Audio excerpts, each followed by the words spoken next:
السلام عليكم ورحمة الله وبركاته. ازيكم عاملين ايه؟ معاكم احمد عصام في حلقة جديدة النهاردة. حلقتنا النهاردة كتبها لنا الكاتبة ندى حسن سلامة وعدها لنا اسماعيل هشام. احب اشكرهم جدا. وقبل اي حاجة ما تنسوش تتأكدوا ان انتم مشتركين في القناة وفعالين زر الجرس عشان يوصلكم كل جديد. بدون مقدمات كتير يلا بينا نخش في حلقة النهاردة. في ليلة من ليالي الشتاء الباردة كنت ماشي على كوبري امبابة الساعة 5 الفجر. بصراحة يعني كنت خارج من بيتي بحاول ألقط رزقي كده ولا كده، بس وقع عيني على حاجة غريبة. وقع عيني على جثة شخص مرمية ورا سلم الكوبري. روح الشجاعة نطت فيا فجأة. رحت واخده على أوضة بواب العمارة اللي أنا بشتغل فيها. استغليت الفرصة وبدأت أشوف الأول إن كان عايش ولا ميت، وبعدين يعني أبقى أفتشه ويمكن أطلع لي بمصلحة بدل اللي إحنا فيه ده. وبالفعل حصل ولقيت معاه ساعة، بس الساعة غريبة ولكنها يعني طلعت في الحقيقة فخ كل واحد قرر انه يستخدمها غلط وهو مش داري بقيمتها. مكدبش عليكم، الساعة كان باين عليها ماركة، والراجل هدمته لو اتباعت جزء من اللي عليا هيتحل. لقيته فطسان، قررت احبسه في الأوضة لحد ما اشوف صرفة في موضوع الساعة ده، وبعدها بأهرب انا ومراتي وعيالي. بس للأسف ما كنتش عارف ان انا كده بحفر قبري بإيدي وانا مش دريان.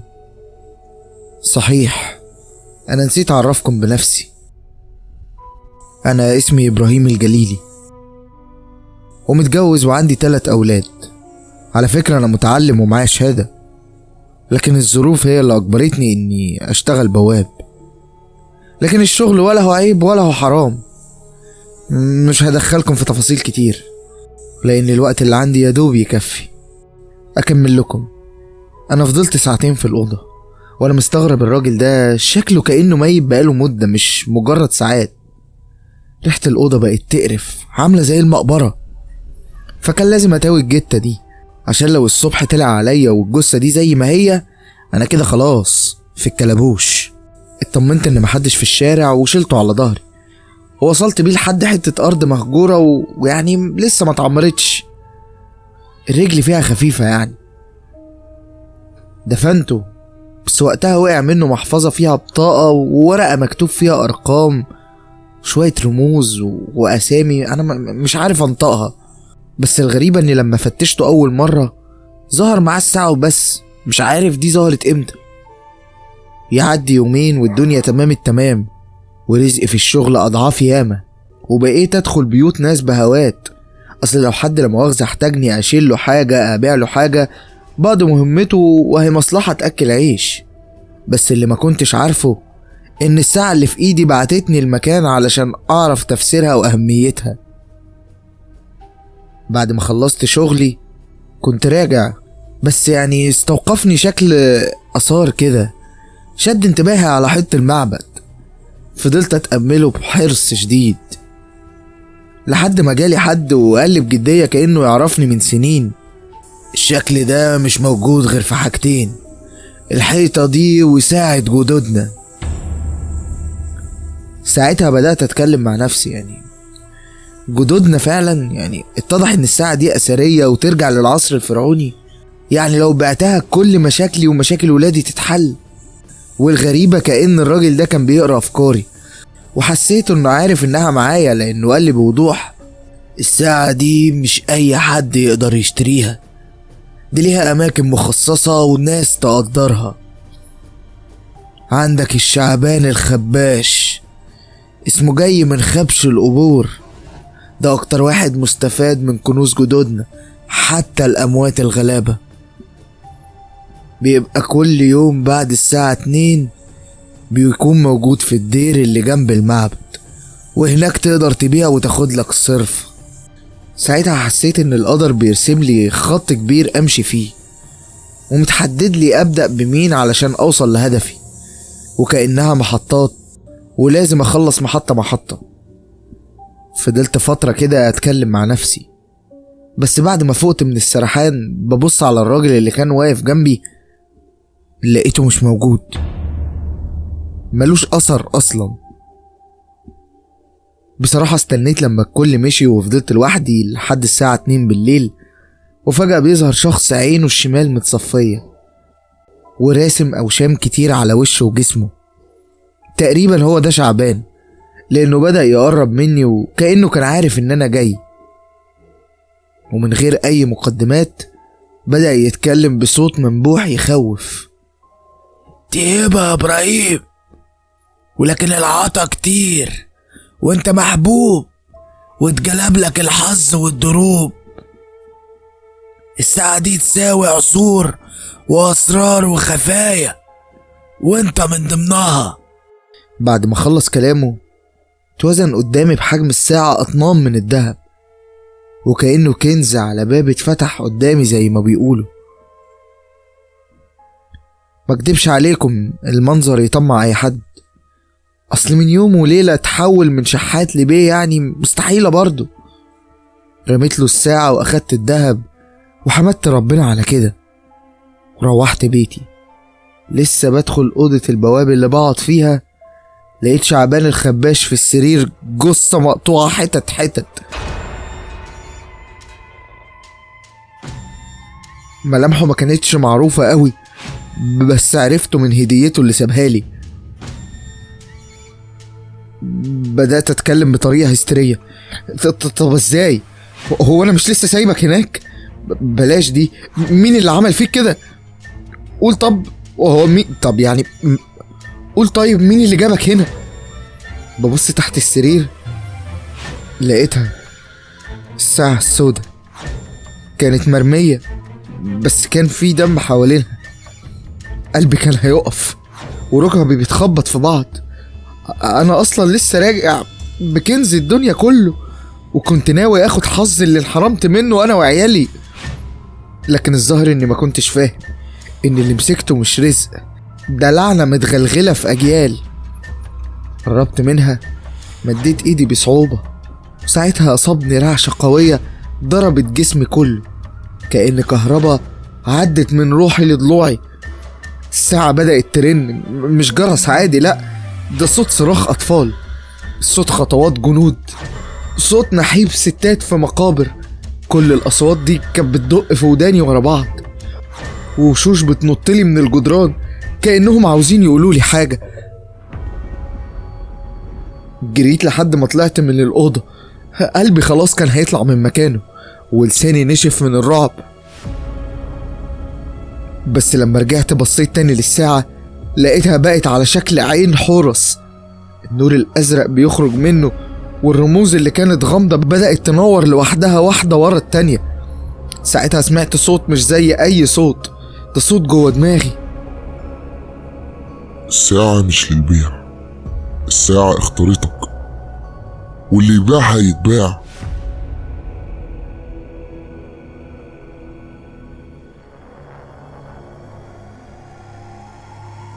كنت في حالة انهيار شديدة، لحظة كمان وخلاص كان هيغمى عليا. رجعت الأوضة بخوف وأنا شايف جثته متقطعة بشكل وحش جدا ومقرف، كان أبشع منظر شفته في حياتي. حاولت استجمع قوتي من جديد، ابتديت أجمع بقايا جثته في أكياس سودا. فجأة سمعت أصوات غريبة تاني ما كنتش عارف مصدرها، ده كان في البداية بس، لحد ما الساعة جابت نور للمرة التانية وأقوى من اللي فاتت، لدرجة إني غمضت عيني، وساعتها حسيت بنار شديدة بتملى المكان كأني دخلت جهنم. وفجأة الأكياس اللي كنت بجمع بقايا اللحم فيها ما بقاش ليها أثر، ولا حتى نقطة دم على السرير أو هدوم. بجد خلاص أنا تعبت، فكرت كتير أدفن الساعة وأخلص من لعنتها على طول، أصل أنا في الحالتين مستفاد طول ما أنا معايا الدهب. ومن كتر التفكير نمت غصب عني، مش عارف نمت قد ايه، بس فجأة صحيت على حد ملامحه مش غريبة عني. جلده كان بيقع بشكل مخيف لدرجة ان الملامح بتختفي، وفجأة بقى اللي قدامي عظم بس. الهيكل العظمي ده بدأ يخبط سنانه في بعض، مش قادر اتحمل الصوت. وبعد كل ده صحيت من النوم. ايوه ده كان كابوس. قمت وجهزت نفسي واخدت الساعة، ولكن كانت غيرت زمانها من تلقاء نفسها، حتى الرموز اتغيرت. ظهر لي علامات جديدة، منها علامة طور ونجم وقوس وحاجات تانية كتير. وفجأة الرموز بتتحول لحروف عشوائية، ولما كونتها طلع معايا اسم، طلع سليمان. فضلت أسأل نفسي زي المجنون، مين سليمان ده كمان؟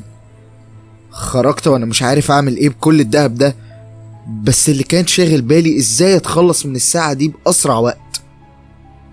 فضلت ماشي ومش عارف انا رايح فين، ولكن اكتشفت اني في مكان تابع للعبادة وفي كهنة كتير.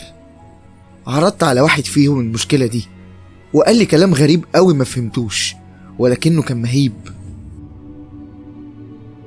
الأمانة تلزم ملكها، عايز يرجع يستخدمها لزمن تاني. طبيعة اللعنة ممكن تبقى رابط دموي أو مكان، بس انت متصل بكل زمان وكأنك ناتج عن سلسلة من النسل العريق. الساعة خرجت من مقبرة قديمة قوي، راحت على معبد حصل فيه طقوس سحرية، واللي بتحركها روح مش طبيعية، روح مش طيبة، روح جاية بالخراب والشر.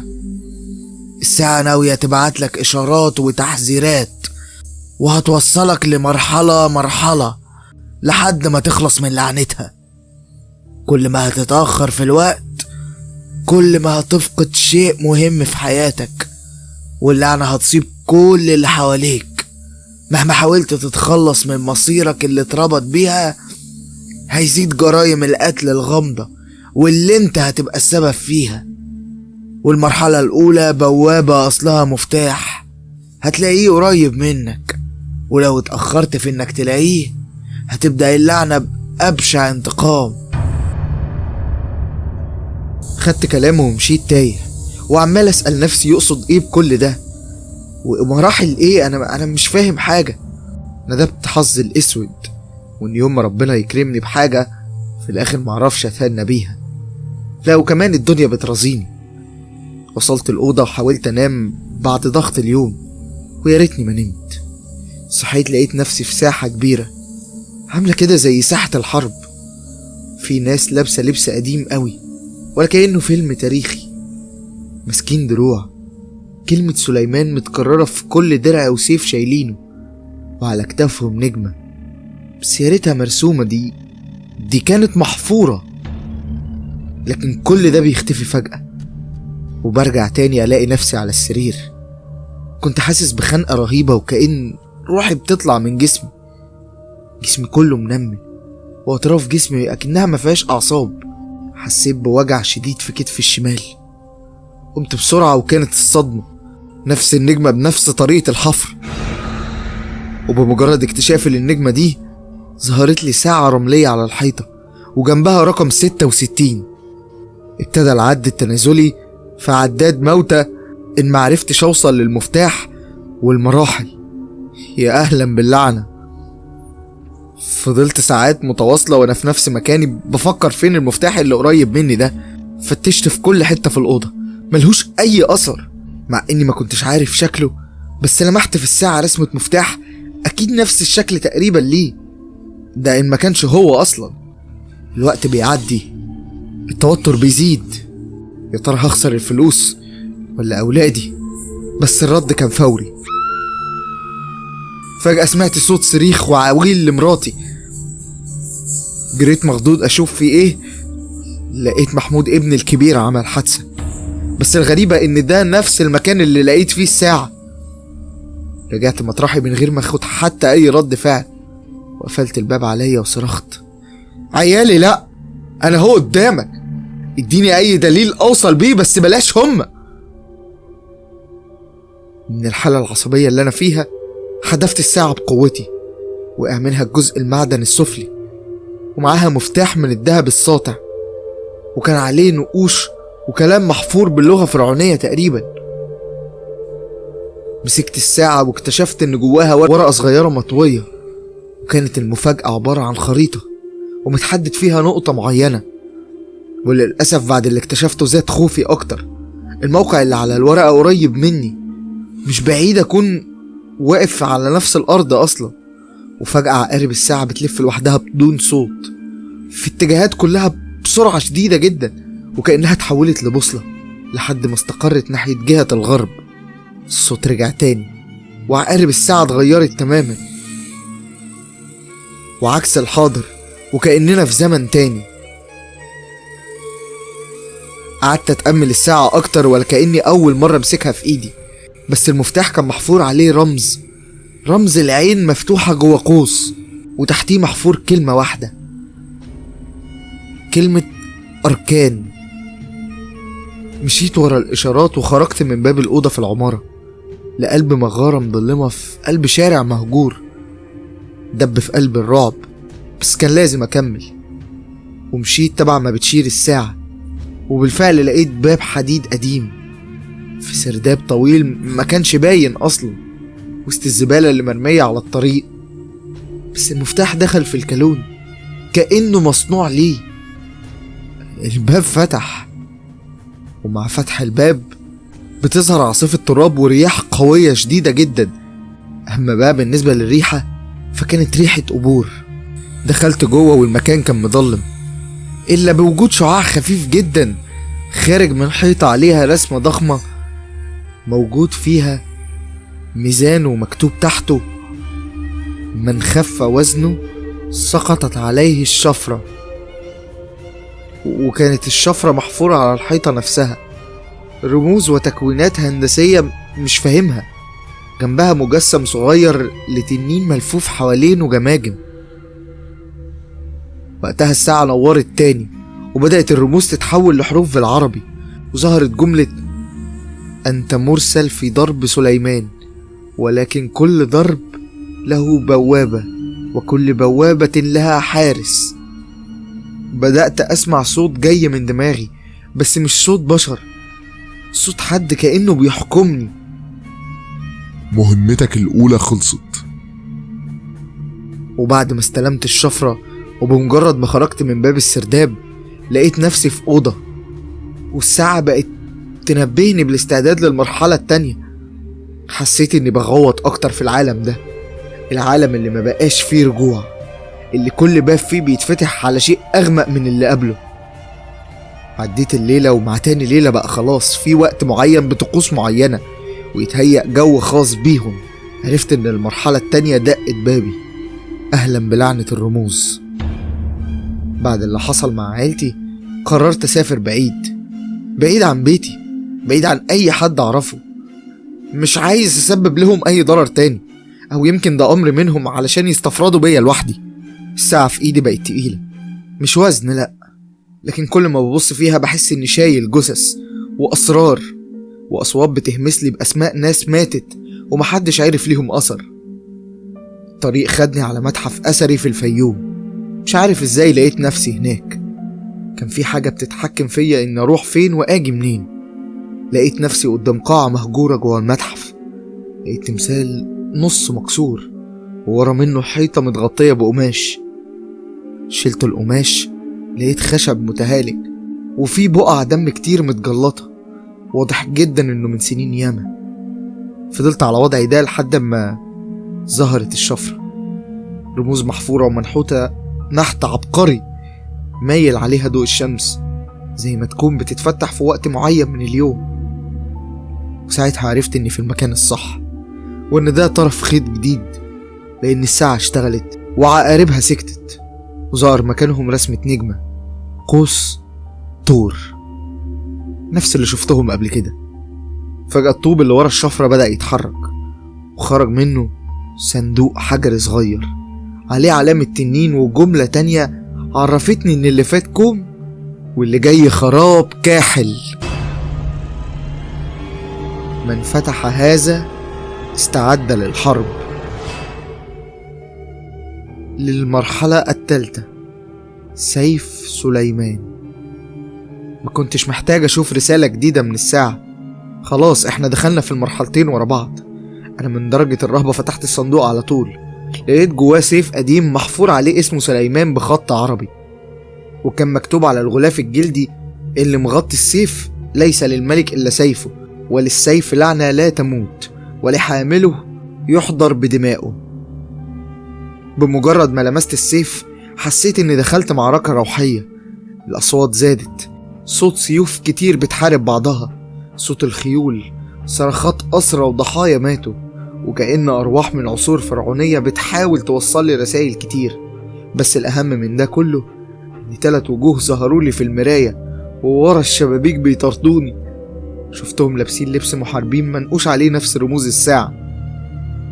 دول مش بشر، دول أرواح محاربة من زمن فات.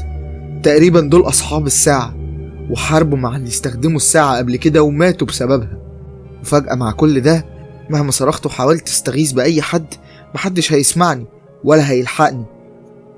كأني في مكان وما اتخلقش فيه غيري. معرفش ازاي رجعت بيتي للمرة التانية وفتحت شنطة لقيت فيها ورق قديم من جوه المقبرة. أخدته يمكن أوصل لأي حاجة تدلني أو يفهمني أنا بيحصل لي إيه، ويمكن أحاول أفك الشفرة دي ويتقلب سحرها عليهم. بس اكتشفت إنها مرحلة جديدة. المرحلة الرابعة. ورق بردي عاف عليه الزمن، تهالك لدرجة العفونة، لكن مكتوب بالعربي، كلام خطير. فضلت أقرأ. مكتوب: كل من لبس الساعة صار ملك لروحها، استخدمها سليمان ولكنها ما كانت طوعا له. كل من حملها مات إلا المختار من النسل. ستحمل أنت عبء الأرواح وستختار. وتحت الكلام ده لقيت اسمي إبراهيم الجليلي. إزاي؟ ده الورق ده مدفون من آلاف السنين، وأنا اللي ماضي. أيوة دي أمضتي فعلا، بس إزاي وفين؟ لا لا لا لا لا, لا أنا أكيد بحلم. بس لحظة، في ورق تاني لقيته وملفوف في غصن شجرة، ومكتوب في نص الورق بخط واضح وعريض: كشف الأسرار. وبعد القراية اللي دامت أكتر من ساعات من كتر ما أنا مخضوض بعيد وازيد فيها، اتضح لي إن الأوراق دي جزء من كتاب قديم بعنوان أسرار الساعة السوداء. بدأت أستوعب يمكن أوصل لآخر مرة، لحد ما وقع نظري على فصل بعنوان ساعة الزمن المفقودة. بدأت أقرأ بعلو صوتي النص: أصل الساعة تعود إلى العصر الفرعوني، وكانت تستخدم من قبل كهنة المعبد الإله آمون في طقوس دينية سرية قديمة. يقال أنها صنعت من معدن نادر، يعتقد أنه مستورد من مناطق خارج مصر القديمة بواسطة الملوك. كانت تورث عبر فترات التحكيم. ده اللي عرفت أقراه، بس كنت حاسس إن لسه الصورة محتاجة توضح أكتر من كده. كملت تفتيش في كل ثغرة في المكان. أنا مش فاكر أنا وصلت أخيرا للورق ده إزاي، بس يعني أخيرا لقيته. هو كان ملفوف جوه تجويف خشبي قديم مرمي ورا تمثال فرعوني في سرداب شبه المقبرة. مكان ده ريحته طين مبلول بدم. ومجرد ما فتحت الورق حسيت كأني بفتح قلب واحد ميت ولسه طالع من القبر. كلام المكتوب بشكل غريب. هو ما كانش عربي، هي لغة تشبه العربي مع حروف مقلوبة وأشكال هندسية. حسيت إنك كده يعني فتحت كتاب سحر مليان بالطلاسم. لكن في وسط الكلام ده جملة واحدة بس كانت مفهومة: الساعة دي مش بتعد وقت، الساعة بتعد الأرواح اللي بتروح. كل واحد لمسها اتوشم بروح مش طيبة، وكل نسلها مربوط بلعنة أزلية، بداية بلعنة المعبد ونهاية بدم القربان. بعد ما خلصت الجملة أنا وقفت حرفيا. حسيت إني مش قادر أتنفس، العرق مغرق وشي وكأني في جهنم. بدأت أحس إني مش لوحدي، أنا حاسس إني متراقب. بس فجأة لقيت اسمي مكتوب في الورقة اللي أنا ماسكها. الغريبة إن أنا كنت ماسك الورق ده ما كانش عليه اسمي، معنى كده إن هو لسه مكتوب دلوقتي. تحت الاسم كان مكتوب: من نسل الجليلي هيأتي الخادم الأخير للساعة السوداء تنفتح البوابة. يا نهار اسود، انا الخادم الاخير؟ طب ازاي؟ انا مجرد بواب يا عالم، بواب. لقيت بين السطور حكايات عن اللي استخدموها قبلي، ونهايتهم كانوا بيموتوا بأبشع الطرق اللي تتخيلها واللي ما تتخيلهاش. واحد اتحرق وهو صاحي، واحد سمع صرخات في ودنه لحد ما عقله طار، واحدة دخلت في ساعة اختفاء ومش لاقيلها لحد دلوقتي. في سطر كده كان مكتوب بالدم: كل ساعة ليها نهاية، نهايتك قربت. حسيت ان التاريخ نفسه بيصرخ في وشي وبيقول لي افهم بقى، افهم قبل ما يفوت الاوان. بس خلاص كان فات الاوان، ولكن الورق كان لسه مكمل في صراحته وكأنه وقت الاعترافات. قلبت الصفحة اللي بعدها، لقيت كلام بلغة غريبة، بس بعد ثواني الكلام اتحول قدامي، كأن الساعة نفسها بتترجم لي، كأنها عايزة تحكي لي بس بطريقتها هي. هذه الساعة من زمن الملك سيتي الثالث، صنعت في ظلال المعبد الأسود وأهديت للكاهن الأعظم كرمز للربط بين الزمن والحياة والموت، لكنها لم تكن أداة وقت بل بوابة. بوابة؟ طيب لإيه؟ بوابة لإيه؟ أنا مش فاهم. الورق بيكمل: كل من حمل الساعة دخل اختبار واختبر قلبه. 65 شخص استخدمها قبلك ولم ينج منهم أحد، وآخرهم كان يدعى أوزا رع، مات وهو يحاول كسر اللعنة. 66 مفتاح الجليلي. وانا بقرا الكلام حسيت بإيدي بتترعش. اسمه أوزا رع؟ مش هو اللي كان مكتوب اسمه في ورقة الراجل اللي انا دفنته؟ انا في دايرة دوامة مش قادر اطلع منها. معرفتش اعمل ايه. قفلت الورق وانا جسمي كله بيترعش. قعدت على الارض وانا سامع صوت خطوات ورايا، ولما بصيت لقيت اطياف وخيال لاجساد، مش واحد ولا اتنين، لا دول كتير قوي. بس الغريبة الخيالات دي كانت ماسكين الخنجر وبيقربوا مني. وفجأة نار اشتعلت في كل مكان كأنها بداية. المرحلة 5، خاتمة اللعنة. جريت بأقصى سرعة عندي، بحاول انفد بجلدي. انا كنت ماشي برجلي بس عقلي مش معايا. الساعة كانت بتزن، صوتها بيتكرر في وداني زي ما يكون في حد بيخبط على باب عقلي من جوه وبيقول لي: قربت نهايتك. فضلت اتبع العلامات اللي بقت تظهر لي في كل حتة على الحيطان، كل حاجة بتأشر لي على طريق هلاكي. وصلت المكان كأنه مرسوم في كوابيسي من سنين. مقبرة كانت محشورة بين صخرتين كبار ومرسوم على بابها ساعة، بس بدل العقارب كان فيه عظام وصوابع هي اللي بتلف. دخلت المقبرة، ريحة موت في كل حتة. المكان برد مش طبيعي، برد مؤذي، كأن اللي ماتوا هنا سايبين نفسهم في الهوا. في نص المقبرة حفرة جاهزة محفور على حجرها اسم الراجل اللي لقيته مرمي على الكوبري اللي بدأت بيه حكايتي. اسمه كان واضح لحد ما رمشت ولقيته اختفى وظهر مكانه إبراهيم الجليلي. أنا وقفت مكاني قلب مقبوض، رجلي مش قادرة تشيلني، والساعة في إيدي بدأت تلف بالعكس لحد ما العقارب اتخلعت منها وخرجت عقارب حقيقيين، وكل لفة منهم حوالين رقبتي. والجسم كانت بتعمل صوت زي طعنة سكينة في قلب حد.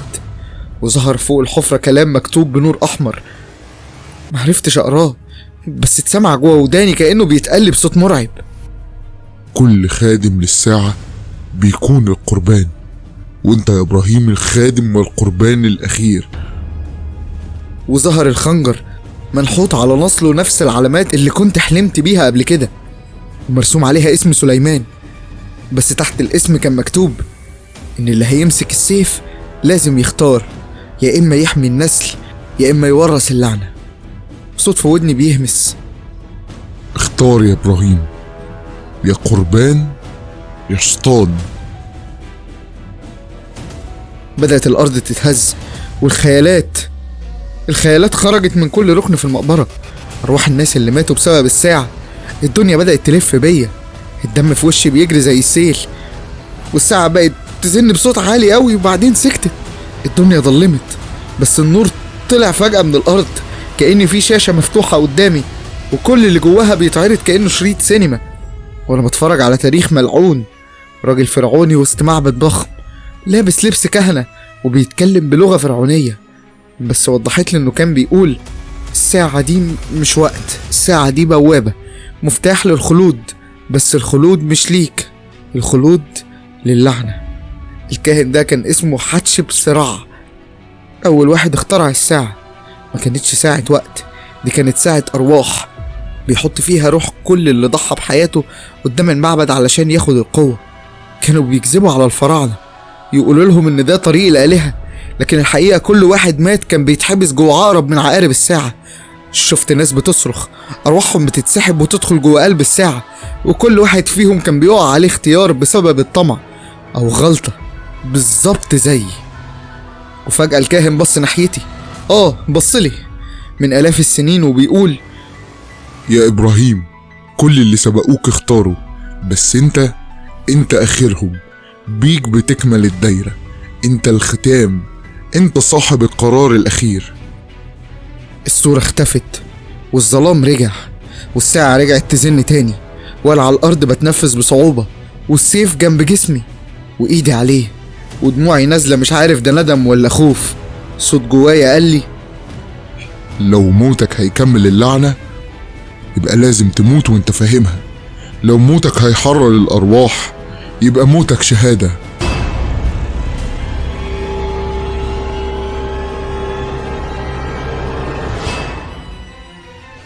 وبكده تكون خلصت حلقة النهاردة. حابب أشكر الكاتبة ندى حسن سلامة على كتابتها للحلقة، والكاتب إسماعيل هشام على إعداده للحلقة، وحابب أشكركم كمان بما إنكم وصلتم لحد هنا. كنت أنا معاكم أحمد عصام، إن شاء الله نتقابل في حلقات كتير جاية. ما تنسوش لو مش مشتركين في القناة تشتركوا وتفعلوا زر الجرس عشان يوصلكم كل جديد. كمان ما تنسوش تسيبوا لنا رأيكم في الكومنتات، ولو الحلقة عجبتكم ممكن تعملوا لها لايك وتشيروها لحد يسمعها معاكم. وما تنسوش تنضموا للجروب بتاعنا على فيسبوك، هتلاقوه تحت في الديسكريبشن. واي حد عنده قصة حصلت له او قصة من تأليفه حابب اننا نذاعها يقدر يبعت لي على الاكونت الشخصي، برضه هتلاقوه تحت في الديسكريبشن. ان شاء الله نتقابل في حلقات كتير جاية. تصبحوا على خير.